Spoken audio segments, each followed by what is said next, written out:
নমস্কার, দেখছেন নিউজ 18 বাংলা। শুরু করছে দুয়ারে রিপোর্টার, আপনাদের সঙ্গে আমি রুবেলা।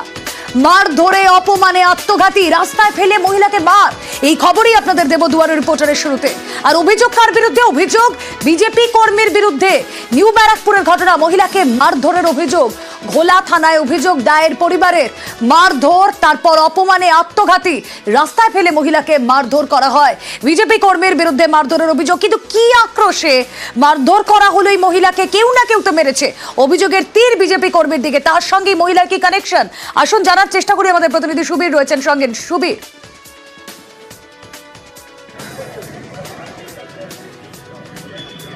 হ্যাঁ দেখো, তোমাকে জানিয়ে রাখি, নিউ ব্যারাকপুর পৌরসভার 7 নম্বর ওয়ার্ড ঝিনুকপাড়া এলাকা, সেই এলাকাতে এই যে মহিলা আত্মঘাতী হয়েছেন, তার বাড়ির একটি জমি ছিল। সেই জমি দখল নিয়েই কিন্তু গন্ডগোল, এবং এলাকার বিজেপি কর্মী মমতা সরকার এবং তার সাগরের যারা রয়েছেন বিপ্লব দাস এবং আরও যারা অনুগামী রয়েছেন, তাদের সাথে কিন্তু দীর্ঘদিন ধরে এই বিবাদ চলছিল। এবং গতকাল কিন্তু এই বিবাদ চরম পর্যায়ে পৌঁছায়, এবং তারপরেই কিন্তু প্রথমে বচসা, তারপরে এই মহিলাকে কিন্তু রাস্তায় ফেলে কিন্তু বেধড়ক মারধর করা হয়। এবং তারপরে কিন্তু মহিলা অসুস্থ হয়ে পড়ে, এবং তারপরে সে যখন সেখান থেকে তাকে অপমানজনক কথা বলা হয়, তারপর সেই মহিলা ঘরে যায় এবং ঘরে গিয়ে দরজা বন্ধ করে কিন্তু ভেতরে ফ্যানের সঙ্গে কিন্তু কাপড় ঝুলিয়ে সে কিন্তু আত্মঘাতী হয়। এবং তারপরে কিন্তু এলাকার মানুষজন সরব হয়, এবং প্রথমে তাকে পানিয়ারি হাসপাতালে নিয়ে আসা হয়। সেখানে চিকিৎসকরা তাকে মৃত বলে ঘোষণা করে। এবং তারপরে এই যে বিজেপি কর্মী অর্থাৎ মমতা সরকার এবং সন্দীপ দাস সহ যারা যুক্ত এই ঘটনায়, তারা কিন্তু ঘটনার পর থেকে বাড়িতে তালা লাগিয়ে কিন্তু তারা পলাতক, তারা পালিয়ে রয়েছেন। এবং গোটা ঘটনা কিন্তু অভিযোগ থানায় দায়ের করেছেন পরিবারের লোকজন।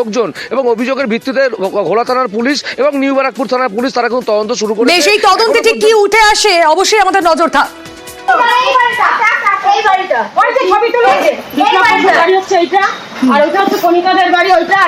সরকারের বাড়ি হচ্ছে পিছনে, দাঁড়া আমাকে বলতে দাও। হ্যাঁ, এই মমতা সরকারের বাড়ি হচ্ছে ঘরটা, এটা হচ্ছে কি এই যে ঝর্ণা হালদারের ঘর, আর এটা সাদা বাড়ি। ঠিক আছে, এই জায়গাটা এরা হচ্ছে একটা গ্রুপ। ঠিক আছে, এই গ্রুপ করে এই যে ওই ঘরের মতো গলায় ধরে দিয়েছে। এই বউটার পিছনে লেগে কালকে সারাদিন বউটাকে মেরে ফেলে। ওই যে সিসিটিভি আছে, এইখানে সিসিটিভি আছে, সব সিসিটিভি আছে এইখানে। আমার মেয়েকে একটা বাজে কথা বলেছে, রেপ কেসের বদনাম দিয়েছে পাশের বাড়ির লোক, নাকি আমি পয়সা করে চেয়েছি তার জন্য। কিন্তু আমরা এইসব কিছুই করিনি। আজও আমার বউটা খুব বলতে গেছে, তাকে ধরে সারাদিন ধরে মেরেছে। সকালবেলা মেরেছে, কারা মেরেছে পাশের বাড়ির ছেলে বিপ্লব বসু, তারপরে হচ্ছে মমতা সরকার, তারপর হচ্ছে আরও পাশে আরও অনেকজন ছিল। তারপর মদ খেয়ে 20-25খানা ছেলে এসে কেন মেরেছে, আমার জায়গা জমিটা আর সব ইয়ে করতে চায়, আমাদের সাথে নিচে দেয়, আমাদের মেরে বাড়ি থেকে বার করে দিতে চায়। হ্যাঁ, দল করে না, বিজেপির দল করে। যে সকালবেলা যখন আমি কাজে গেছিলাম, গাড়ি চালাই, গাড়িতে গেছি যখন দেখছি গাড়ির চাবিটা নিতে ভুলে গেছি। চাবিটা নিয়ে যখন বাড়িতে যখন আসছি চাবিটা নিতে, তখন দেখছি আমার বউ এরকম সুইসাইড করে রয়েছে। ওখানটায় মারলো, বাড়ির মধ্যে ফেলে মারলো। এই যে এই পাশের বাড়ি এই একজন আছে, কি নাম ওনার? কি নাম? কণিকা দে এর নাম। বলছি, ওরা কি কোনো বিজেপি করে, কোনো দল করে? কি করে? বিজেপি করে। তারপরে প্রভাব খাটায়। বলেছে ক্ষমতায় আসলে গুলি করে দেবো। কি বলেছে? বলেছে ক্ষমতায় আসলে গুলি করে দেবো। বিজেপি ক্ষমতায় আসে। যে ধরনের ঘটনা ঘটেছে, ভারতীয় জনতা পার্টি এই ঘটনাকে সমর্থন করে না। দলীয় স্তর থেকেও সেরকম কারোর কোনো রিয়াকশন সেভাবে থাকবে না। এক্ষেত্রে লোকাল অ্যাডমিনিস্ট্রেশন আছে, অ্যাডমিনিস্ট্রেশন তার এনকোয়ারি করবে। দল মত নির্বিশেষে যা ঘটনা ঘটেছে সেটা এনকোয়ারিতে যা আসবে সেই অনুযায়ী অ্যাডমিনিস্ট্রেশন প্রপার অ্যাকশন নেবে। এবার সীমান্তের খবর দেবো আপনাদের। কোচবিহার সীমান্ত, সেখানে আক্রান্ত বিএসএফ। গীতালদহ সীমান্তে আক্রান্ত বিএসএফ। অনুপ্রবেশকারীদের বাধা দিতে গিয়ে আক্রান্ত বিএসএফ জওয়ানদের লক্ষ্য করে পাথর ছোড়া হয় পাচারকারীদের তরফ থেকে, এবং পাল্টা অনুপ্রবেশকারীদের গুলি বিএসএফ এর। কি অবস্থা হয়, কেন এই ঘটনা, জানবো। আমাদের প্রতিনিধি শুভঙ্কর রয়েছেন সঙ্গে। শুভঙ্কর,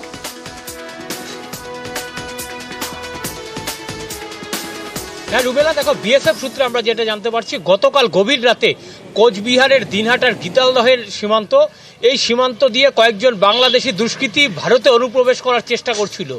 কুয়াশার সুযোগে, যেহেতু ঘন অন্ধকার ছিল, কুয়াশা ছিল, ফলে বিএসএফ প্রথমে দেখতে পায়নি। পরবর্তীতে বিএসএফ জওয়ানরা দেখতে পেলে তাদের আটকানোর চেষ্টা করে। এরপরই বিএসএফের ওপরে তাদেরকে হামলা চালানো হয়। বিএসএফকে লক্ষ্য করে পাথর ছোড়া হয়, ইট ছোড়া হয়। এতে একজন বিএসএফ গুরুতর জখম হয়েছে বলে জানতে পারা যাচ্ছে। পাশাপাশি বিএসএফ এর তরফ থেকে অনুপ্রবেশকারীদের হাঁটাতে গুলি চালানো হয়েছে। যদিও এই ঘটনায় কোনো অনুপ্রবেশকারীর হতাহতের কোনো খবর নেই, তবে এই যে ঘটনা, এই ঘটনায় কিন্তু গতকাল গীতালদহের নারায়ণগঞ্জ সীমান্তে একটা যথেষ্টই উত্তেজনা ছিল। তবে বিএসএফ সূত্রে এখন যেটা দাবি করা হয়েছে, পরিস্থিতি নিয়ন্ত্রণে রয়েছে এবং সীমান্ত এলাকায় আরও নজরদারি বাড়ানো হয়েছে। বেশ, রুমেলা। এবার পাসপোর্ট জালিয়াতির খবর। ধৃত বাংলাদেশি আর ভুয়ো নথিতে পাসপোর্ট বানিয়ে ধৃত পলাশ বিশ্বাস। নথিতে চিতপুরের ঠিকানার কোনো অস্তিত্ব নেই। তদন্তে এমনই তথ্য পেয়েছে লালবাজারের গোয়েন্দারা। মধ্যমগ্রামে ভাড়া থাকতেন পলাশ বিশ্বাস। বছর 3 আগে ভারতে অনুপ্রবেশ পলাশের।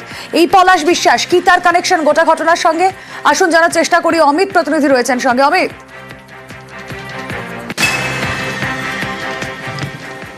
দেখো, পাসপোর্ট জালিয়াতির তদন্তে নেমে চক্রীর যে মাথাদের গ্রেপ্তার করা হয়েছিল, সমরেশ বিশ্বাস বা মনোজ গুপ্তা, এদের জেরা করা এবং এদের হাত ধরে যে সমস্ত বাংলাদেশি অনুপ্রবেশকারীদের পাসপোর্ট তারা তুলে দিয়েছিলেন, তাদের মধ্যেই পলাশ বিশ্বাস অন্য একজন ব্যক্তি, যাকেও ভুয়ো নথি দিয়ে পাসপোর্ট তৈরি করে দিয়েছিলেন চক্রীর মাথারা। সেক্ষেত্রে বাংলাদেশের নাগরিক এখনো পর্যন্ত তদন্তে উঠে এসছে। 4 থেকে 5 বছর আগে বাংলাদেশ থেকে অনুপ্রবেশ ঘটে এই পলাশের, এবং মধ্যমগ্রাম এলাকাতে ভাড়া থাকতেন এবং এছাড়া কাশীপুর থানা এলাকার চিতপুরের যে ঠিকানার যে পাসপোর্ট ইস্যু করা হয়েছিল, তাতেও কিন্তু দেখা যাচ্ছে যে আদতেই কোনো ঠিকানা নেই। কিভাবে ঠিকানা বদলে ফেলা হলো সেক্ষেত্রে, বা কেন ভুয়ো ঠিকানা মনে হচ্ছে তদন্তকারীদের, সেখানে 7,94,000 পিনকোড দেওয়া রয়েছে। আদতে 7,94,000 পিনকোড হচ্ছে পঞ্চশায়র এলাকার। সেক্ষেত্রে পঞ্চশায়রের পোস্ট অফিসের অস্থায়ী পোস্ট কর্মী দীপক মণ্ডলকে গ্রেপ্তার করা হয়েছিল, যার মাধ্যমে এই সমস্ত ভুয়ো নথি তৈরি পাসপোর্ট ডেলিভারি করা হতো চক্রীদের হাতে। সেক্ষেত্রে কাশীপুরের ঠিকানা দেখানো হলেও পঞ্চশায়রের পিনকোড দিয়ে সেই পাসপোর্ট ডেলিভারি হয়েছিল হচ্ছে পঞ্চশায়র পোস্ট অফিস। সেখান থেকে সমরেশের হাত ঘুরে সে পাসপোর্ট পেয়েছিলেন এই পলাশ। সেক্ষেত্রে পলাশের বাড়িতে পলাশকে গ্রেপ্তার করার সাথে সাথে যে সমস্ত নথি বাজেয়াপ্ত করা হয়েছে, তার মধ্যে রয়েছে ভুয়ো আধার কার্ড, প্যান কার্ড এবং ভুয়ো ভোটার কার্ড। এই সমস্ত নথি আজ থেকে 3-3.5 বছর আগেই তৈরি হয়েছিল, কারণ 2023 সালের ডিসেম্বর মাস নাগাদ তার পাসপোর্ট ইস্যু হয়েছিল এবং সম্প্রতি বিদেশ যাওয়ার পরিকল্পনা করেছিল পলাশ। এই তথ্য উঠে এসেছে তদন্তকারীদের কাছে। তবে বাংলাদেশে কোথায় তিনি থাকতেন, আদতেও তার নাম পলাশ বিশ্বাস কিনা বা তার অন্য কোনো নাম রয়েছে কিনা, এই বিষয়গুলো কিন্তু খোঁজ খবর করা হচ্ছে পুলিশের তরফে, এবং 1 ফেব্রুয়ারি পর্যন্ত নিজেদের হেফাজতে পেয়েছে পুলিশ। বেশ।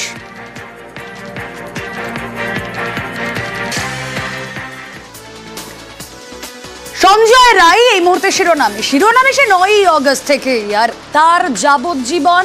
কিন্তু এই সঞ্জয় রায়, এই যে যাবজ্জীবন তার কারাদণ্ড, এই রেস্ট অফ দ্য লাইফ তার কিভাবে কাটবে, কি করতে হবে তাকে সংশোধনাগারে?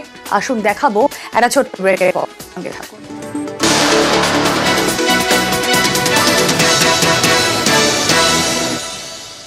মেদিনীপুর মেডিকেলে আন্দোলন প্রত্যাহার, আর আন্দোলন প্রত্যাহার জুনিয়র ডাক্তারদের। সাসপেনশন প্রত্যাহারের দাবি জানিয়ে চিঠি, মুখ্যমন্ত্রীকে চিঠি 7 সাসপেন্ডেড জুনিয়র ডাক্তারের। কথা বলবো, শোভন প্রতিনিধি রয়েছেন সঙ্গে। আন্দোলন প্রত্যাহার করে নিয়ে কি মর্মে চিঠি লেখা হলো, শোভন? দেখো রুমেলা, আগেই গত 3 দিন ধরেই আন্দোলন চালিয়ে যাচ্ছিল জুনিয়র ডাক্তাররা প্রসূতি বিভাগের, এবং তারা আন্দোলন চলানো অবস্থাতেই তারা মুখ্যমন্ত্রীকে চিঠি দেয় এবং মুখ্যমন্ত্রীকে চিঠি দিয়ে তারা জানান যে তারা যে অপারেশনের দিনে যেটা করেছে, তারা সেটা তাদের সিনিয়র ডাক্তারদের নির্দেশ মতোই করেছে।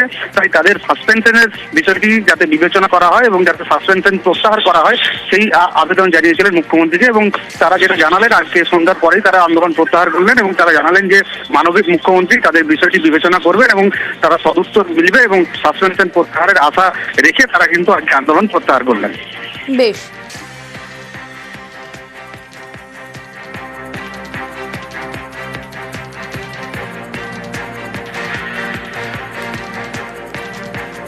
আরো একবার আপনাদের জানিয়ে রাখি, মেদিনীপুর মেডিকেলে আন্দোলন প্রত্যাহার জুনিয়র ডাক্তারদের।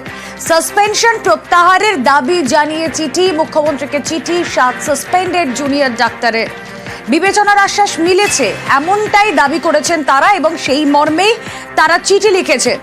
ঘটনার বিবেচনা করা হবে, সেই বিবেচনার আশ্বাস মিলেছে বলেই তারা তাদের এই আন্দোলন প্রত্যাহার করে নিচ্ছে।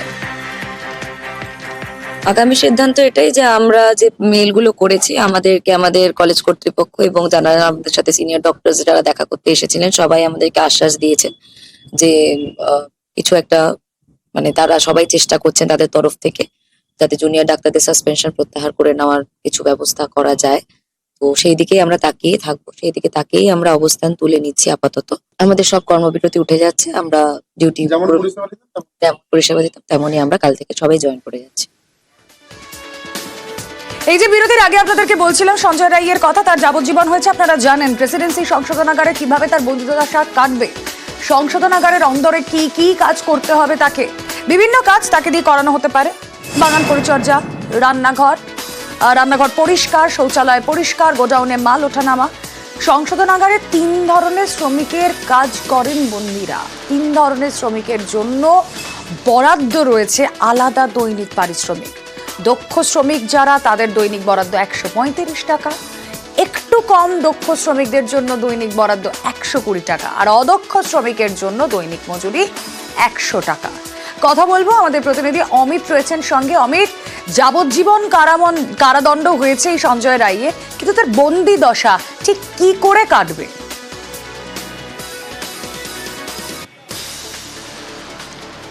দেখো, আমরণ কারাদণ্ডে দণ্ডিত সঞ্জয় রায়, তাকে জেলে কাজ করতে হবে এবং সংশোধনাগারে কি কাজ করবেন সেটি নির্ধারণ করা হবে তার এডুকেশন কোয়ালিফিকেশন, শিক্ষাগত যোগ্যতার উপর নির্ভর করেই। সেক্ষেত্রে এখনো পর্যন্ত কারা দপ্তর সূত্রে আমরা যেটা জানতে পারছি যে সঞ্জয় রায় দ্বাদশ শ্রেণী পর্যন্ত পড়েছে। সেক্ষেত্রে অদক্ষ শ্রমিকের পর্যায়ে সে পড়বে। সেক্ষেত্রে অদক্ষ শ্রমিকের পর্যায়ে পড়লে তার দৈনিক পারিশ্রমিক হবে 100 টাকা এবং তাকে কী কী কাজ করতে হতে পারে বা তার জন্য কী কাজ বরাদ্দ থাকতে পারে। এই অদক্ষ শ্রমিকের পর্যায়ে সংশোধনাগার পরিষ্কার করা বা সাফাই কর্মী হিসেবে তার কাজ। এই সঞ্জয় রায় তো বোধহয় 12th পাস, তাহলে তার ক্ষেত্রে কি ধরনের কাজ বরাদ্দ থাকতে পারে?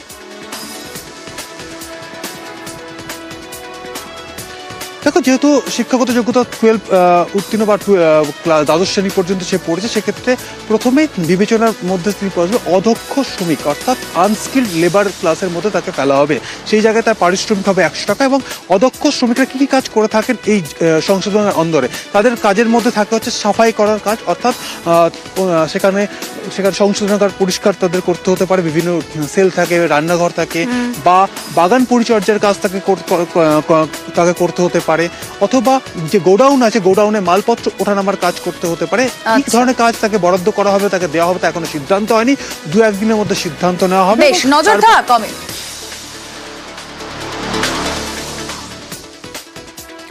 মুখ্যমন্ত্রীর নির্দেশ আর তারপর থানায় নালিশ, কিন্তু কোন ঘটনায়? আবাসে কাটমানি চাওয়ায় থানায় নালিশ, প্রধানদের বিরুদ্ধে নালিশ উপভোক্তাদের।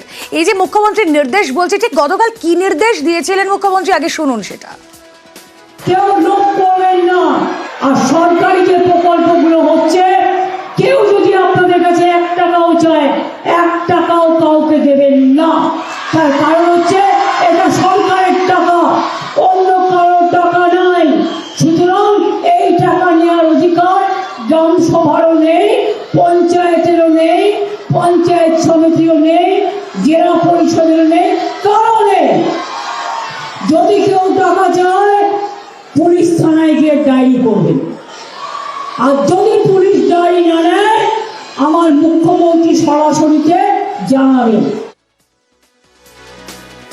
প্রণব রয়েছেন এই মুহূর্তের সঙ্গে। প্রণব, গতকাল মমতা বন্দ্যোপাধ্যায় তিনি বললেন কড়া পদক্ষেপের কথা এবং কাটমানি যারা চাইছে তাদের বিরুদ্ধে অভিযোগের নির্দেশও দিয়েছেন তিনি।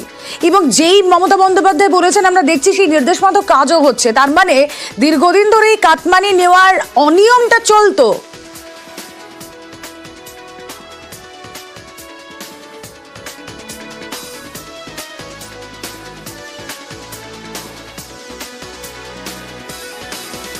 নেতা নেত্রীদেরকে নিয়ে একটি রুদ্ধদ্বার বৈঠক করেন। সেখানেও কিন্তু তিনি রীতিমতনভাবে রেজিনগরের বেশ কয়েকটি পঞ্চায়েতে টাকা তোলা হচ্ছে বলে করে কিন্তু সতর্ক করে দেন এবং তিনি বলেন কোনো নেতাকে আমি ছাড়বো না, থানাতে অভিযোগ করা হবে, অ্যারেস্ট করা হবে।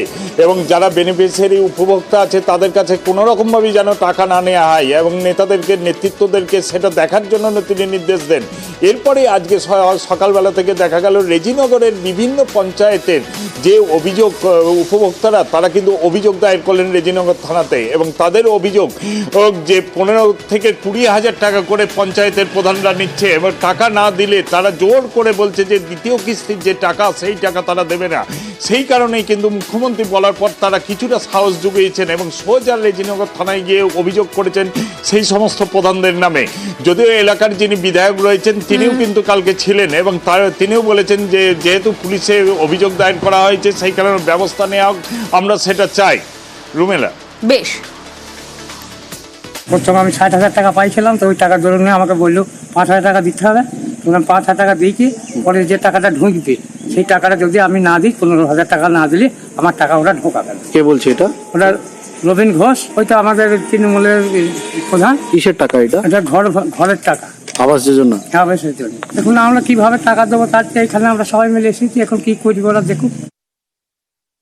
নিচু লেভেলের যারা পঞ্চায়েত লেভেলে কিছু আছে, সব পঞ্চায়েত না, কিছু পঞ্চায়েত আছে সেখানে স্পেসিফিক কমপ্লেন আছে, সেটা তিনিই কালকে অলরেডি ডাইরেক্ট করে গেছেন যে যেখানে এরকমভাবে কিছু করাপশন আছে সেটা যেন লিখিতভাবে থানায় জানানো হয় এবং তার বিরুদ্ধে যেন অ্যাকশন নেওয়া হয়। প্রশাসনকে সেটা নির্দেশ দিয়ে গেছেন, কারণ সরকারি কোনো প্রকল্প পেতে গেলে পরে ফাইন্যান্সিয়াল ম্যালপ্র্যাকটিসের মতো যদি পড়ে তাহলে সেটাকে কঠোর হাতে দমন করা হবে, অর্থাৎ দুর্নীতিকে জিরো টলারেন্স। আদৌ কি হবে এই প্রশ্নটা বারবার ঘুরতো যখনই ঘাটাল মাস্টার প্ল্যানের কথা সামনে আসতো। আপনাদের জানিয়ে রাখি 2028 শেষ মাস্টার প্ল্যানের কাজ শেষের দাবি করলেন সাংসদ দেব। শুনুন একবার। আমাদের ডেডলাইন হচ্ছে মার্চ 2028 ঘাটাল মাস্টার প্ল্যানটা আমাদের পক্ষ থেকে আমরা প্রিপেয়ার করছি, কারণ যেহেতু আপনারা সবাই জানেন ইটস এ হিউজ প্রসেস। তো আমরা যতক্ষণ না 100% কনসেন্ট পাচ্ছি ততক্ষণ আমরা এই এক্সিকিউশন যে বিগ লেভেলের কনস্ট্রাকশন সেটা নামতে পারছি না। কথা বলবো সুকান্ত চক্রবর্তী, প্রতিনিধি রয়েছেন আমাদের সঙ্গে। সুকান্ত, 2025 শুরুতে বসে সাংসদ দেব বলছেন 28 কাজ শেষ হয়ে যাবে, একেবারে সম্পূর্ণ এই যে যা যা করতে হবে পুরোটা রেডি।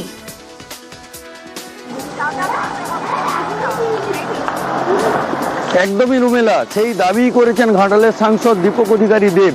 তিনি অবশ্য দাবি করেছেন যে এই কাজের জন্য, অর্থাৎ এইটা একটি বড় যজ্ঞ, সেই যজ্ঞ যেমন মুখ্যমন্ত্রী এগিয়ে এসেছেন, ঘাটালবাসীকেও এগিয়ে আসতে হবে। অর্থাৎ জমি নিয়ে যে সব সমস্যা রয়েছে সেই সমস্যা কিন্তু শুধু ঘাটালবাসী নয়, অন্যান্য রাজনৈতিক দল তাদেরকেও কিন্তু এগিয়ে আসতে হবে, যার ফলে সম্ভব হবে এই মহাযজ্ঞ, অর্থাৎ ঘাটাল মাস্টার প্ল্যান।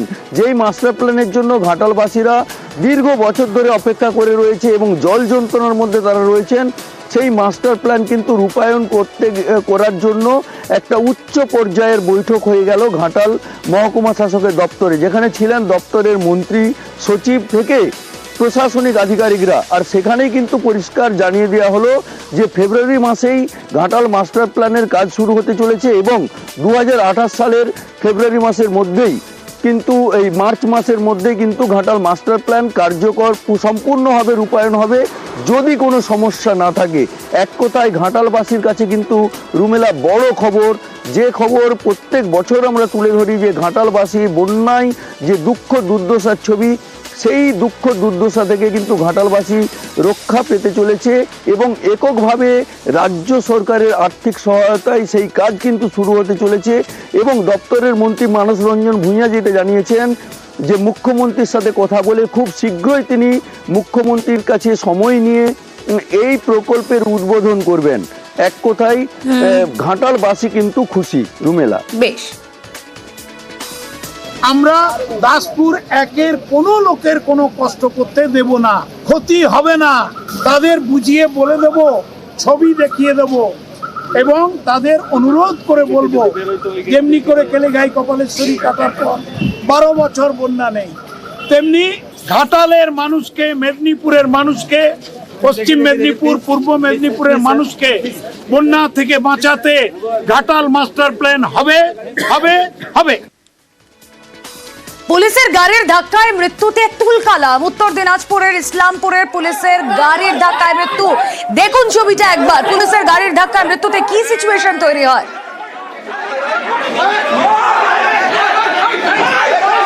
হাসপাতাল চত্বর আর সেখানে পুলিশ জনতা ধস্তাধস্তি। ঘটনাস্থলে ইসলামপুর থানার আইসি সহ বিশাল পুলিশ বাহিনী যায়। উত্তর দিনাজপুরের ইসলামপুরের ছবি দেখছেন আপনারা।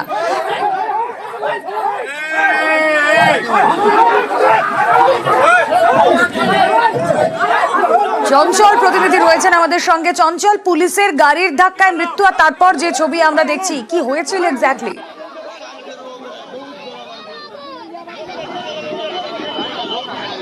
দেখো রুমেলা, তোমাকে জানিয়ে রাখি যে ইসলামপুর ব্লকের কমলাগাঁও সুদালি গ্রাম পঞ্চায়েতে যে ধুলিগাঁও মোড়, সেই ধুলিগাঁও মোড়ে কিন্তু এদিন পেট্রোলিং এ যায় একটি পুলিশের গাড়ি। সেই সময় কিন্তু গাড়ি সেই বাজারে কিন্তু রেখে দিয়ে ড্রাইভার কিন্তু নেমে যায়। এরপরে গাড়িতে থাকা এক পুলিশ কর্মী ওই গাড়ির স্টারিং নিয়ে চাবি ঘুরিয়ে দেওয়ার পরেই কিন্তু গাড়ি নিয়ন্ত্রণের বাইরে চলে যায়। এরপরে একের পর এক বাইক এবং দোকান ঘরে ধাক্কা মারার পরে এক ব্যক্তিকে সজোরে ধাক্কা মারে। এই ঘটনায় কিন্তু সরাব আলী নামে এক ব্যক্তি গুরুতরভাবে জখম হয়। তাকে উদ্ধার করে নিয়ে আসা হয় রামগঞ্জ স্বাস্থ্য কেন্দ্রে। সেখানে নিয়ে গেলে চিকিৎসক তাকে মৃত্যু বলে ঘোষণা করে। এই মৃত্যুর খবর ছড়িয়ে পড়তে কিন্তু দফায় দফায় বিক্ষোভ শুরু হয় হাসপাতাল চত্বরে। এই নিয়ে কিন্তু পরিস্থিতি নিয়ন্ত্রণে আনতে কিন্তু ইসলামপুর থানা বিশাল পুলিশ বাহিনী গিয়ে পৌঁছায়।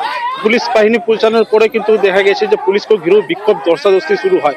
গোটা ঘটনা নিয়ে কিন্তু প্রায় 1 থেকে 1.5 ঘন্টা ধরেই কিন্তু এই ধরনের উত্তেজনা পরিস্থিতি তৈরি হয়। পরবর্তীতে পুলিশের আশ্বাসে কিন্তু বিক্ষোভ তুলে নিলেও কিন্তু পরিবারের লোকজনের দাবি রয়েছে যে পুলিশ কর্মী বা যে গাড়ির চালকের মানে এই কারণে মৃত্যু হচ্ছে যাতে তাদের দৃষ্টান্তমূলক শাস্তি হোক, সেই দাবি তুলেছেন পরিবারের সদস্যরা। বেশ,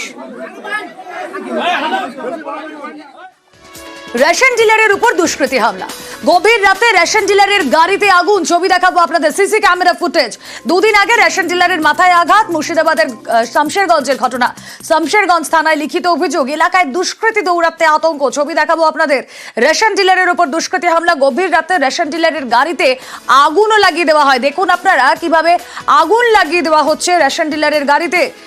আসুন কথা বলি, আমাদের প্রতিনিধি প্রণব রয়েছেন সঙ্গে। প্রণব, কি আক্রোশ, কেন গাড়িতে আগুন?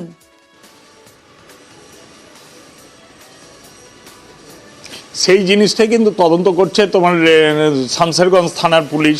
শামশেরগঞ্জের 14 নম্বর ওয়ার্ডের হিজলতলা এলাকাতে নজরুল ইসলামের বাড়ি। সেই বাড়িতেই গভীর রাতে তোমার 2-3 জন দুষ্কৃতী এসে তারা পেট্রোল ঢেলে রীতিমতোভাবে আগুন জ্বালিয়ে দেয় এবং বাড়ির মধ্যেই ছিলেন। সঙ্গে সঙ্গে তারপরে ধোঁয়া দেখে তারা বেরিয়ে আসেন এবং তারপর দুষ্কৃতীরা পালিয়ে যায়। এবং শুধু তাই নয়, তারা আরও অভিযোগের নজরুল ইসলামের অভিযোগ যে তিনি যখন পাথর ভ্রমণে কয়েকদিন আগে বেরিয়েছিলেন সেই সময় 3 জন দুষ্কৃতী তার পেছন দিক থেকে মারধর করে বলে অভিযোগ। এবং সেই ঘটনাও কিন্তু শামশেরগঞ্জ থানায় লিখিতভাবে অভিযোগ করেছে। তবে পুলিশ সিসিটিভি ফুটেজ সংগ্রহ করেছে। তারপর ছেলেগুলোকে, দুষ্কৃতীগুলোকে তোমার চিহ্নিত করার কাজ চলছে। পুলিশের দাবি খুব তাড়াতাড়ি এই দুষ্কৃতীদেরকে গ্রেপ্তার করা হবে। এবং এলাকাতে তোমার রীতিমতনভাবে দুষ্কৃতী তাণ্ডবের জন্য কিন্তু এলাকার মানুষজনও কিন্তু রীতিমতনভাবে আতঙ্কিত হয়ে রয়েছে। রুমেলা, বেশ, টায়ার বাস্ট হওয়ার আওয়াজ পেলাম, তখন বেরিয়ে দেখি তো দেখছি যে গাড়িতে আগুন লাগিয়ে দেওয়া হয়ে গেছে। এটা পাশে অনেক ঘন বস্তি আছে, অনেক আতঙ্কে আমরা জল 3 জন দুষ্কৃতী মোটরসাইকেল আগে চেপে এসে পেছন থেকে মারে। মেয়েরা আমার মাথায় মারে, আমি অজ্ঞান হয়ে যায়, পড়ে যায়নি। আচ্ছা, কেন মারলো, কি কারণে মারলো? কোনো কারণ আমার নেই, কোনো শামশেরগঞ্জের জমি বিবাদ আর তার জন্য মুর্শিদাবাদে চলল গুলি। পঞ্চায়েত সমিতির সদস্যের বিরুদ্ধে অভিযোগ, পঞ্চায়েত সদস্যকে মারধরের অভিযোগ, পঞ্চায়েত সদস্যের বাড়ি ভাঙচুরের অভিযোগ। মুর্শিদাবাদের শামশেরগঞ্জে চলল গুলি। জমি বিবাদকে কেন্দ্র করে গুলি চলল। কথা বলবো, রাকিবুল প্রতিনিধি রয়েছেন আমাদের সঙ্গে। রাকিবুল,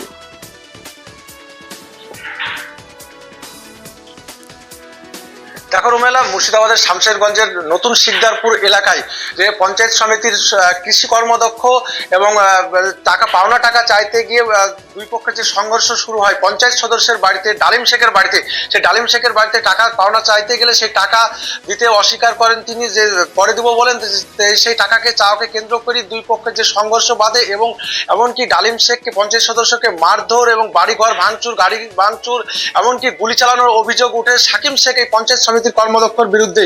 যদিও এই ঘটনায় উত্তপ্ত হয়ে উঠলে শামশেরগঞ্জ থানার পুলিশ ঘটনাস্থলে পৌঁছায় এবং পুলিশ গিয়ে পরিস্থিতি নিয়ন্ত্রণে আনে। যদিও এই ঘটনায় ডালিম শেখ সহ আরো দুজনকে গ্রেপ্তার করেছে পুলিশ ইতিমধ্যে, এবং যে এই ঘটনার পরই পালাতক ওই কৃষি কর্মদক্ষ সাকিম শেখ, এবং এই ঘটনায় স্থানীয় বিধায়ক যিনি আছেন তিনি বলেছেন ঘটনার খবর ইতিমধ্যে পুলিশকে জানানো হয়েছে, পুলিশ নিরপেক্ষ তদন্ত করছে এবং কঠোরতর ব্যবস্থা নেওয়া হোক বলে তিনি জানান। বেশ,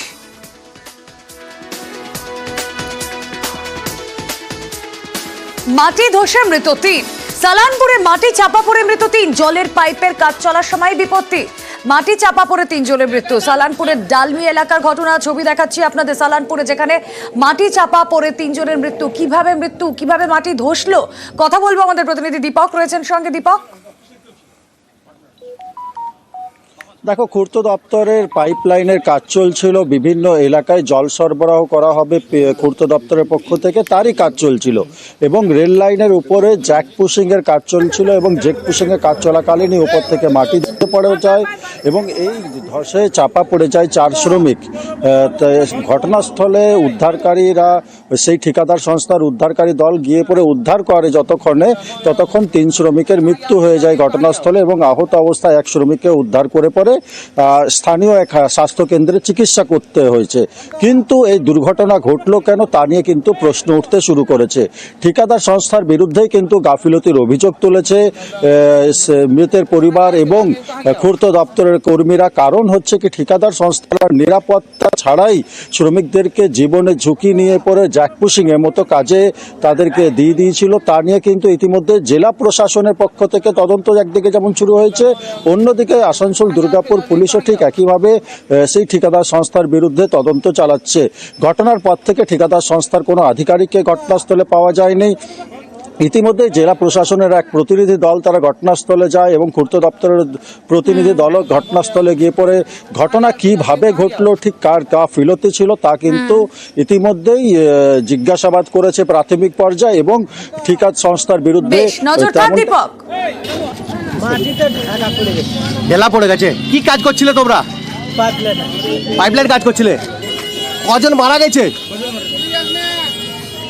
হাত চালিয়ে দেখি চিন্তা আছে কিনা। আচ্ছা, দুঃখজনক ঘটনা ঘটে গেছে এখানে। একজন হাসপাতালে ভর্তি আছেন, তিনি মোটামুটি সুস্থ আছেন। এটা নিয়ে আমরা দেখতে এসেছিলাম, তো পরবর্তী যাতে কোনো না ঘটনা ঘটে সেটাও আমরা বললাম এখানে। যে অ্যাক্সিডেন্টটা ঘটেছে, এরা শুধু ওয়েল্ডিং এর লেবার, ওয়েল্ডিং করার জন্য পাইপ এনে ধরা ঠিক মতো মুখে মুখে জয়েন করে ওটার জন্য এসেছিল এবং এরা তো মাটি কাটারের নয় কেউ। এবার জলপাইগুড়ি মেডিকেল কলেজের একটা ছবি দেখা, পড়ে থাকা বাক্স আর তাগিরে বোমাতজ্ঞ। কিন্তু দেখুন সেই বাক্সে কি মিলল, কয়েকটা অ্যাম্পিউল, সিরিঞ্জ আর লেখা কাঁচকলা খাও। এমনই লেখা চিরকুট আপনাদের সামনে, জলপাইগুড়ি মেডিকেলের এই ছবি। কথা বলবো আমাদের প্রতিনিধি শান্তনু রয়েছেন সঙ্গে। শান্তনু, বোমাতঙ্ক, তাও আবার যদি হাসপাতালে হয় আর বাক্স খুলতেই যদি দেখা যায় যে কাঁচকলা খাও এরকম চিরকুট লেখা, তাহলে মজার ঠেলায় যে ভোগান্তি বাড়বে তার বলার অপেক্ষা রাখেন। এত দুঃসাহস হলো কার? দেখো, কে এই ঘটনা ঘটিয়েছে তা কিন্তু তদন্ত শুরু করে দিয়েছে পুলিশ। ইতিমধ্যে সিসিটিভির ফুটেজ কিন্তু খতিয়ে দেখা হচ্ছে, কারণ মনে করা হচ্ছে দুপুরের দিকে এই ঘটনা ঘটানো হয়েছে। বিশেষ করে এক অত্যন্ত গুরুত্বপূর্ণ এই এলাকা, মুখ্য স্বাস্থ্য আধিকারিকের দপ্তর যেমন রয়েছে, মেডিকেল কলেজের সুপার এবং প্রিন্সিপালের দপ্তর রয়েছে এখানে, এছাড়াও একাধিক আউটডোর রয়েছে। ফলে প্রতিদিন কিন্তু কয়েকশো মানুষ এখানে আসা যাওয়া করে এবং তাদের মধ্যেই কেউ এই ঘটনা ঘটিয়েছে বলে সন্দেহ পুলিশের। সেই কারণেই যখন যে ঘটনাকে কেন্দ্র করে আতঙ্ক ছড়িয়েছিল, মানুষজনকে ছড়িয়ে দেওয়া হয়, পুলিশ ছুটে আসে, বম্ব ডিসপোজাল স্কোয়াডের লোকজন ছুটে আসে এবং প্রায় বলা যেতে পারে 2 ঘন্টা ধরে রীতিমতন আতঙ্কের পরিবেশ তৈরি হয়েছিল। সেই আতঙ্কের বস্তুটিকে যখন নিয়ে যাওয়া হয়, পুলিশ যখন নিয়ে গিয়ে পরে সেটিকে খোলে এবং তার ভেতর থেকে এই ধরনের একটি চিরকুট পাওয়া যায়, কতগুলো ইঞ্জেকশনের সিরিঞ্জ পাওয়া যায়, তখন এই গোটা ঘটনাকে চক্রান্ত বলেই দাবি করছে পুলিশ। এবং এই চক্রান্তের পেছনে কারা কারা জড়িত আছে তা জানার জন্যই কিন্তু হাসপাতাল চত্বরে যতগুলো সিসিটিভি ক্যামেরা রয়েছে সমস্ত ফুটেজ খতিয়ে দেখা হচ্ছে। ইতিমধ্যে আমরা পুলিশ সূত্রে যেটা জানতে পেরেছি, একজনকে চিহ্নিত করা গেছে, সেই এক মহিলা, তার হাতেও কিন্তু এই ধরনের একটি বাক্স দেখা গেছে। সেই ছবিটিকে কিন্তু বারবার মানে এখানে একটা আনআইডেন্টিফাইড একটা বাক্স পার্সেল এখানে পড়ে আছে, সেই জন্য পুলিশ ইনভেস্টিগেট করছে এটা কি ব্যাপারটা কি, তারপর আমরা জানতে পারবো এটা ডিটেলসটা। দীঘার হোটেলে পচা খাবার। হ্যাঁ, অনেকেরই হট ফেভারিট ডেস্টিনেশন উইকেন্ডে কিংবা দুদিনের ছুটিতেই দীঘা। আর সেখানে দেখুন হোটেলে হানা দিয়ে কি দেখা গেল। সৈকত শহর দীঘায় হোটেলে হোটেলে হানা, খাদ্য সুরক্ষা দপ্তরের হানায় বেনিয়ম ফাঁস। কি দেখা গেল হোটেলে হানা দিয়ে? প্রতিনিধি পঙ্কজ দাশরথী রয়েছেন সঙ্গে। পঙ্কজ,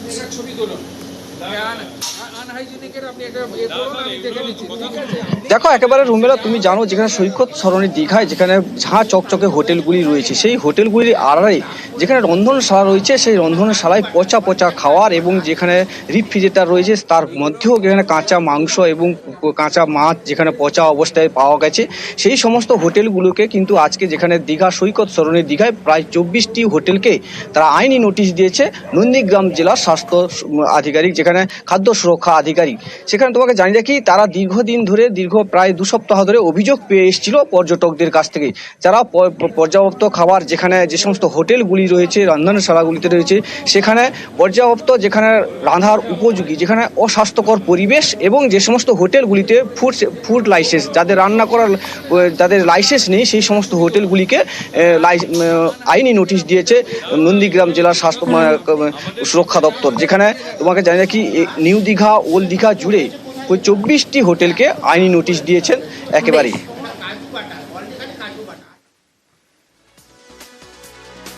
শুধু যদি আপনারা ভাবেন যে দীঘাতে এই ছবি, তা কিন্তু নয়। সিউড়িতেও খাদ্য সুরক্ষা দপ্তর যখন অভিযানে গেল, তখন একাধিক মিষ্টির দোকান, রেস্টুরেন্ট, সেখানে দেখুন কি ছবি। সিউড়ি বাস স্ট্যান্ডের সামনে মিষ্টির দোকানে উদ্ধার পচা মোরব্বা। সেখানে অনেকেই মোরব্বা খেতে নামেন, আর এই দোকান সেই খাবারের দোকান যেখানে খাদ্য সুরক্ষা দপ্তর অভিযানে ধরা পড়ল পচা মোরব্বা। উদ্ধার মেয়াদ উত্তীর্ণ খাবার সামগ্রী। কথা বলবো, সুপ্রতিম প্রতিনিধি রয়েছেন আমাদের সঙ্গে। সুপ্রতিম, দীঘাতেও এভাবেই খাদ্য সুরক্ষা দপ্তরের অভিযান হয়েছে, কিন্তু সেখানে সেই হোটেলগুলোকে আইনি নোটিশ পাঠানো হয়েছে। এক্ষেত্রে এমন কোনো পদক্ষেপ?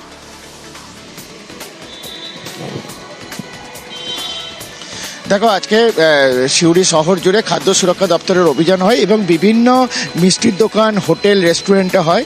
এবং প্রথমে যেটা সিউড়ি বাস স্ট্যান্ডের সামনে যে সমস্ত মোরব্বার দোকানগুলো আছে, তার মধ্যে একটা দোকানে গিয়ে কিন্তু পচা মোরব্বা পাওয়া যায় এবং সঙ্গে সঙ্গে খাদ্য সুরক্ষা দপ্তরের অফিসারেরা সেই মোরব্বাগুলিকে ডাস্টবিনের মধ্যে ফেলে দেন।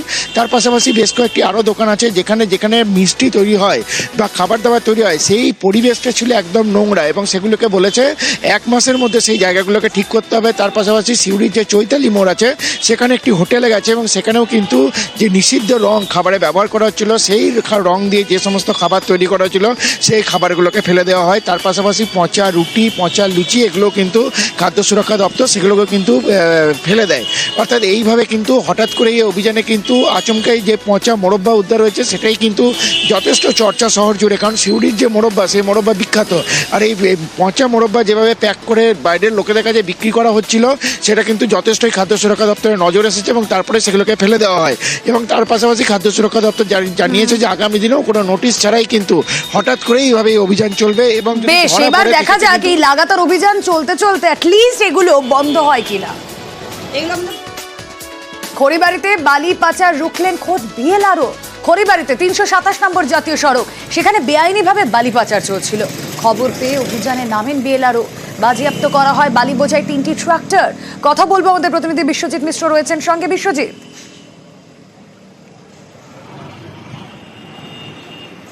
দেখো একেবারে দাবাং মুডে দেখা গেল খড়িবাড়ির বিয়ের আড়কে। একবারে গোপন সূত্রে খবর পেয়ে জাতীয় সড়কে দাঁড় করালেন তিনটি এই চালান ছাড়া বালির ট্র্যাক্টর এবং 3টি ট্র্যাক্টরকেই কিন্তু পরবর্তীকালে খড়িবাড়ি পুলিশের হাতে তুলে দেওয়া হয় এবং তা থেকে কিন্তু জরিমানা হয়েছে। বিয়ের আড়ো স্বয়ং জানান যে খড়িবাড়ি ব্লক জুড়ে কোথাও এই বেপরোয়া বালির ট্রাক যা অবৈধভাবে নদী থেকে বালি তুলে বিভিন্ন জায়গায় পাচার করা হচ্ছে, তার খবর যদি সাধারণ মানুষ বিয়ের আড়কে পৌঁছায়, তাহলে বিয়ের আড়ো কিন্তু বিভিন্ন জায়গায় অভিযান করবে। সেই মতো কিন্তু এর আগেও দেখা গিয়েছিল যে খড়িবাড়ি পুলিশ বিভিন্নভাবে বিভিন্ন জায়গায় কিন্তু এই অবৈধ বালির ট্র্যাক্টর আটক করে গ্রেপ্তারও করেছিল। আজ দেখা গেল স্বয়ং বিএলআরও তিনি কিন্তু একবার জাতীয় সড়কে দাঁড়িয়ে এই বেপরোয়া যে বালির ট্রাক যা অবৈধভাবে বিভিন্ন জায়গায় বালি পাচার করছিল, তাদের 3টি ট্রাকটাকে কিন্তু জরিমানা করা হয়। আগামী দিনেও কিন্তু এই অভিযান চলবে বলে খড়িবাড়ির বিএলআরও তিনি কিন্তু জানান। বেশ,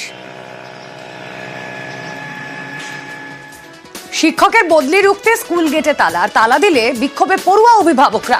পাঁশকুড়ার ছবি দেখাবো। কামিনা চক প্রাথমিক স্কুলের শিক্ষক সন্দীপ প্রামাণিকের বদলি আটকাতে বিক্ষোভ। তালা দিয়ে বিক্ষোভে পড়ুয়া অভিভাবকরা। পাঁশকুড়ার স্কুলে শিক্ষক বদলি, জানবো কেন শিক্ষক বদলি আর এই বিক্ষোভের পর ডিসিশন কি বদলালো। সুজিত ভৌমিক রয়েছেন সঙ্গে। সুজিত, রুমেলা দেখো যে ছবি দেখাচ্ছি পাঁশকুড়ার ছবি, পাঁশকুড়ার প্রাথমিক স্কুলের ছবি, যে স্কুলের এক শিক্ষককে বদলি করা হয়েছে অন্য স্কুলে সরকারিভাবে। সেখানেই কিন্তু পড়ুয়ারা, মূলত পড়ুয়ারা এবং তার সঙ্গে অভিভাবকরা, তারা কিন্তু স্কুলের তালা ঝুলিয়ে বিক্ষোভ দেখাচ্ছেন। তাদের বক্তব্য যে এই শিক্ষককে বদলি করা যাবে না, এই শিক্ষক তাদের কাছে যথেষ্ট প্রিয়, তার কারণ ভালো পড়ান এবং তারা যথেষ্টই ভালোবাসা পান।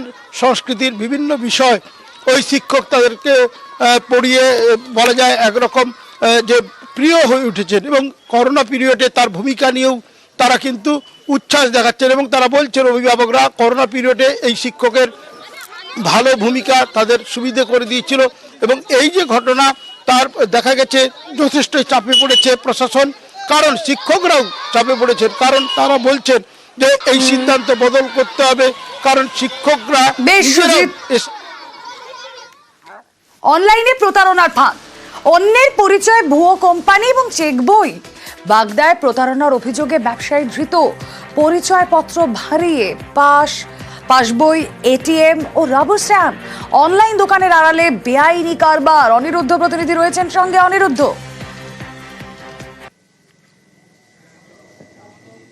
দেখো রুমেলা, তোমাকে জানিয়ে রাখি যে উত্তর 24 পরগনার বাগদা থানার বাজিতপুর এলাকার এই ব্যবসায়ী অর্থাৎ অনলাইনের দোকানদার নরেশ বিশ্বাসের বিরুদ্ধে গতকাল বাগদা থানায় প্রণব বিশ্বাস নামে এক ব্যক্তি অভিযোগ করেন, লিখিত অভিযোগ, যে তাদের নাম ভারিয়ে অর্থাৎ তাদের পরিচয়পত্র দিয়ে ভুয়ো কোম্পানির নামে অ্যাকাউন্ট খুলেছিল এই নরেশ বিশ্বাস এবং তার দোকানে এরকমভাবে অনেক ব্যক্তি যারা তাদের ডকুমেন্টস রেখে গেছে বা কাগজপত্র রেখে গেছে সেই কাগজপত্র দিয়েই এরকম ভুয়ো কোম্পানির নামে তাদের পরিচয়পত্র ব্যবহার করে অ্যাকাউন্ট বানিয়েছিল এই নরেশ বিশ্বাস। তেমনই অভিযোগ পাওয়ার পরে বাগদা থানার পুলিশ নরেশ বিশ্বাসকে গ্রেপ্তার করে এবং তার কাছ থেকে বলা যেতে পারে যে একাধিক চেকবুক এবং 30টা রাবার স্ট্যাম্প, 19টা চেকবুক, পাসবই এবং 41টি এটিএম কার্ড উদ্ধার করেছে পুলিশ।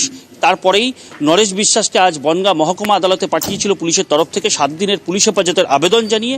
বিচারক 5 দিনের পুলিশ হেফাজতের আবেদন মঞ্জুর করেছে এবং পুলিশ খতিয়ে দেখছে যে নরেশ বিশ্বাস এই যে ভুয়ো কোম্পানি একেবারে কিভাবে অনলাইনে প্রতারণার ফাঁদ, এর সঙ্গে আরো কেউ জড়িত কিনা অবশ্যই সেই দিকগুলো নজর রাখছে পুলিশ। আরামবাগে খাবার জলের পাইপ ফেটে বিপত্তি, আর এরপর বিপত্তির যে ছবি আপনাদের দেখাবো, দেখুন একবার। দেখে মনে হবে জল জমেছে বর্ষার, কিন্তু না, পাইপ ফেটে জলমগ্ন রাস্তা। খাবার জলের পাইপ ফেটে জলমগ্ন রাস্তার কাজ চলার সময় পাইপ ফেটে যায় আর তারপরে ছবি আপনাদের সামনে। শুভদীপ প্রতিনিধি রয়েছেন আমাদের সঙ্গে। শুভদীপ, জলমগ্ন পরিস্থিতি দেখে মনে হচ্ছে বর্ষাকাল যেন। হ্যাঁ, একেবারেই। দেখো, আরামবাগ মহকুমায় যেন বন্যার যে মরশুম সেটা যেন শেষ হচ্ছে না, কারণ আরামবাগ থেকে বন্দর মহা গুরুত্বপূর্ণ একটা রোড। এই ছবি দেখলেই বোঝা যাবে কন্টিনিউ সেখানে গাড়ি যাতায়াত রয়েছে এবং সাধারণ মানুষের যাতায়াত রয়েছে এবং এই আরামবাগ শহরের মধ্যে এই যে রাস্তা 2 নম্বর ওয়ার্ডে জলের পাইপলাইন ফেটে, রাস্তার কাজ চলাকালীন জলের পাইপলাইন ফেটে যায়, তারপরেই মানুষের এই দুর্ভোগের চিত্র উঠে এসেছে এবং সেখানে দুর্ঘটনার আশঙ্কা করছেন টোটো থেকে বাইক। রাস্তা যে জল জমে আছে, কতটা গর্ত তারা বুঝতে পারছেন না, এর ফলে চরম দুর্ভোগে পড়েছেন সাধারণ মানুষ। যদিও পুরসভা কর্তৃপক্ষ এর দায় পুরোপুরি ফেলেছে পিডব্লিউডি দপ্তরের ওপর, কারণ রাস্তার বেশ দেখা যাক এই আশ্বাসে জল নামে কিনা। আগরপাড়া স্কুলের সামনে পুরসভার ভ্যান, দুর্গন্ধে সরব পানিহাটির 25 নম্বর ওয়ার্ডের মানুষ। সরব স্কুল কর্তৃপক্ষ, পড়ুয়া, অভিভাবক সকলেই। কথা বলবো আমাদের প্রতিনিধি সুবীর রয়েছেন সঙ্গে। সুবীর, একটা স্কুলের সামনে কিভাবে এরকম ভ্যান থাকতে পারে?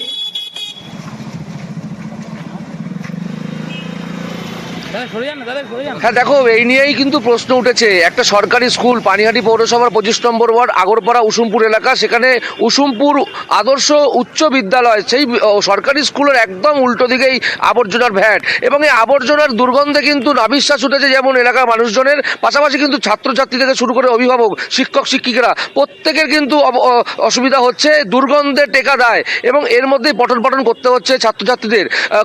পানিহাটি পৌরসভা থেকে শুরু করে স্থানীয় কাউন্সিলর তাদেরকে জানানো সত্ত্বেও কিন্তু এখনো পর্যন্ত কোনো ব্যবস্থা নেওয়া হয়নি। কিন্তু এই নিয়ে কাউন্সিলর যেটা বলেছেন যে পানিহাটিতে ভাগার সমস্যা চলছে, বেশ কয়েকদিনের মধ্যেই সমস্যা মিটে যাবে এবং এই যে ভ্যাট, সেই ভ্যাট অন্যত্র সরিয়ে নিয়ে যাওয়া হবে, এমনটাই আশ্বাস দিয়েছেন 25 নম্বর ওয়ার্ডের কাউন্সিলর হিমাংশু দেব। বেশ,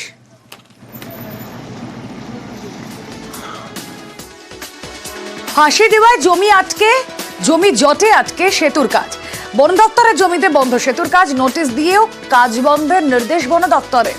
দীর্ঘদিনের দাবিতে গত বছর সেতু শিলান্যাস, কিন্তু 96 মিটার সেতু তৈরিতে খরচ হচ্ছিল 7 কোটি টাকা।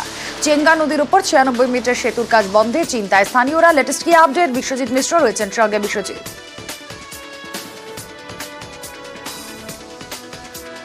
দেখো একেবারেই তোমাকে জানিয়ে রাখি, বাম আমলে কিন্তু এই যে সেতু, এই সেতুর কাজ একবার শিলান্যাস হয়, কিন্তু তারপরেও আর কাজ হয়নি। প্রায় 20 বছর পর এবার এই এলাকার বাসিন্দারা ভেবেছিলেন যে এই কাজ হবে, কিন্তু দেখা গেল যে গত 16ই জানুয়ারি বন দপ্তরের পক্ষ থেকে শিলিগুড়ি মহকুমা পরিষদকে নোটিশ দেওয়া হয় যে বন দপ্তরের জমিতে এই সেতুর কাজ হচ্ছে। তুমি জানো যে বন দপ্তরের জমিতে কোথাও কনস্ট্রাকশনে কাজ করতে হলে পরিবেশ পোর্টাল থেকে কিন্তু তার অনুমতি নিতে হয়। সেক্ষেত্রে অনুমতি ছাড়াই কিন্তু এই কাজ চলছিল, অভিযোগ কিন্তু বন দপ্তরে। সেই মতোই শিলিগুড়ি মহকুমা পরিষদকে বন দপ্তরের পক্ষ থেকে নোটিশ দেওয়া হয়। এই ঘটনায় কিন্তু এলাকার বাসিন্দারা কিন্তু চিন্তিত, তারা ভাবছেন যে আদৌ কি এই কাজ হবে কিনা। তবে শিলিগুড়ি মহকুমা পরিষদের সভাধিপতি তিনি জানাচ্ছেন যে কাজ কোথাও আটকে নেই, আর পুরো প্রক্রিয়াটি তারা কিন্তু করছেন এবং তারা জেলা শাসকের সঙ্গে কথা বলেছেন। আগামী দিনে ছাড়পত্র নিয়ে কিন্তু কাজ হবে, ছাড়পত্র পেলেই কিন্তু কাজের অনুমোদন পাবে, কথাও কিন্তু জানাচ্ছেন যে কাজটি আগে। আরে আজব মাতাল চোর, চুরি করতে গিয়ে সারা রাত মদ্যপান, ভোরবেলা নগদ টাকা গয়না নিয়ে চম্পট। নগদ 40,000 টাকা, লক্ষাধিক গয়না নিয়ে লুট। সোনারপুরে ব্যবসায়ীর বাড়িতে লুট, সিসি ক্যামেরার ফুটেজ আপনাদের সামনে। অর্পণ মণ্ডল রয়েছেন সঙ্গে। অর্পণ,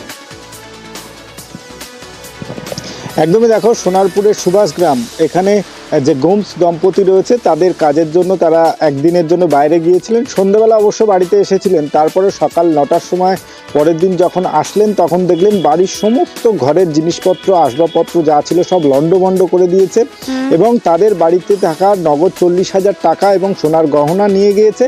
পাশাপাশি রাত ভোর সেখানে বসে মদ্যপান করেছে এই দুই চোর।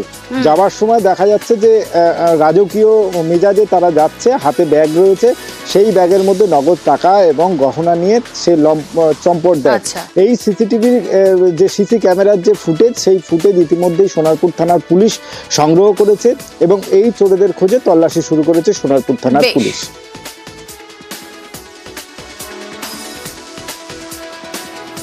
ঝাড়গ্রামে হাতির তাণ্ডব, 3 দিন ধরে গোপীবল্লভপুরে হাতির তাণ্ডব। 25টি হাতির তাণ্ডবে ফসলের ক্ষতি, বিঘের পর বিঘে জমির ফসল নষ্ট। ছবি দেখাচ্ছি আপনাদের। রাজু প্রতিনিধি রয়েছেন সঙ্গে। রাজু, 3 দিন হয়ে গেল, কিন্তু এই হাতির তাণ্ডব এখনো জঙ্গলে তাদের ফেরত পাঠানো গেল না, কি বলছে বন দপ্তর? দেখো, বন দপ্তরের তরফ থেকে বলা হচ্ছে যে হাতিগুলোকে জঙ্গলে ফেরানো হচ্ছে, কিন্তু রাতের অন্ধকারে হাতি পুনরায় ফিরে আসছে, যার ফলে আরো বেশি আতঙ্ক বাড়ছে গ্রামগুলোতে। প্রায় 40 বিঘের আলু ফসল ক্ষতি হয়েছে এবং তার পাশাপাশি সবজির তো একদম শেষ করে দিয়েছে সবজির ফসল। কারণ যেভাবে চাষের ফসলের উপর মূলত খাবারের সন্ধানে এই হাতির দল তাণ্ডব চালাচ্ছে, তাতে রীতিমতো আতঙ্কিত হয়ে পড়েছে স্থানীয় মানুষজন। আর স্থানীয় যে গ্রাম পঞ্চায়েতের প্রধান রয়েছেন তিনি গিয়ে আশ্বস্ত করেছেন গ্রামের মানুষকে যে ক্ষতি হচ্ছে সেই ক্ষতিপূরণ দেওয়ার কথা বলা হচ্ছে প্রশাসনের তরফ থেকে। কিন্তু প্রশ্ন একটা জায়গায় থেকে যাচ্ছে, কারণ যেখানে হাতি বারংবার ঢুকে পড়ছে এবং বারংবার যেভাবে ফসলের ক্ষতি করছে, 3 দিন ধরে লাগাতার এই হাতির তাণ্ডব চলছে, সেক্ষেত্রে বন দপ্তরের ভূমিকা নিয়ে সেই জায়গা থেকে বন দপ্তরের তরফ থেকে সেই অর্থে কোনো ব্যবস্থা প্রথমেই নেওয়া হয়নি কেন তা নিয়ে। বেশ রাজু,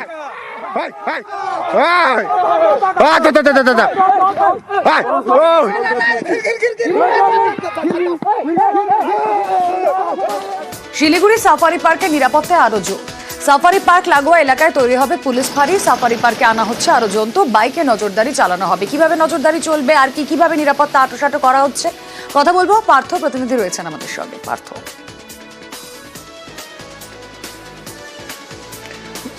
দেখো, একেবারে রুমেলা 10 বছর আগে এই সাফারি পার্কে পথ চলা শুরু করে আজ ছিল 10ম জন্ম জয়ন্তী এবং এই দিনই কিন্তু আমন্ত্রিত অতিথি হিসেবে সেখানে যান শিলিগুড়ি পুলিশ কমিশনার এবং সেখানে গিয়ে তিনি বেঙ্গল সাফারি পার্ক কর্তৃপক্ষের সঙ্গে কথা বলেন, ডিরেক্টর সহ অন্যান্য বন আধিকারিকদের সঙ্গে কথা বলেন।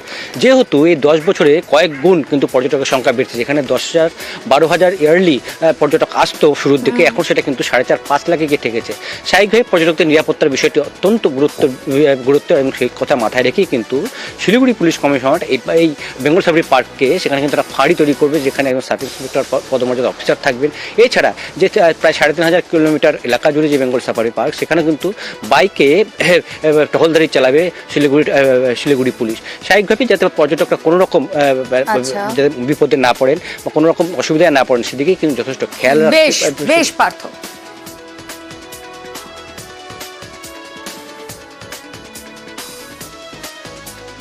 শেষ করবো দুয়ারের রিপোর্টার, তবে তার আগে একটা ছবি দেখাবো। জলদাপাড়ায় এক শৃঙ্গ গন্ডার দর্শন, ভরা পর্যটন মরশুম, দেখা মিলল এক শৃঙ্গ গন্ডারের।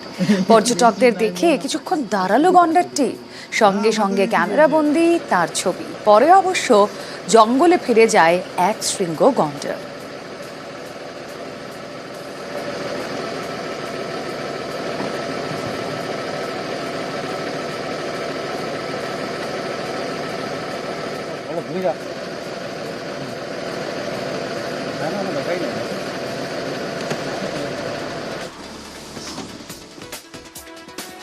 দুয়ারের রিপোর্টার এখানেই শেষ করছি, কিন্তু খবর রয়েছে আরো। লেটেস্ট কি আপডেট দেখুন ডিটেল রিপোর্ট প্রিয়াঙ্কার সঙ্গে নিউজ রুম লাইভ।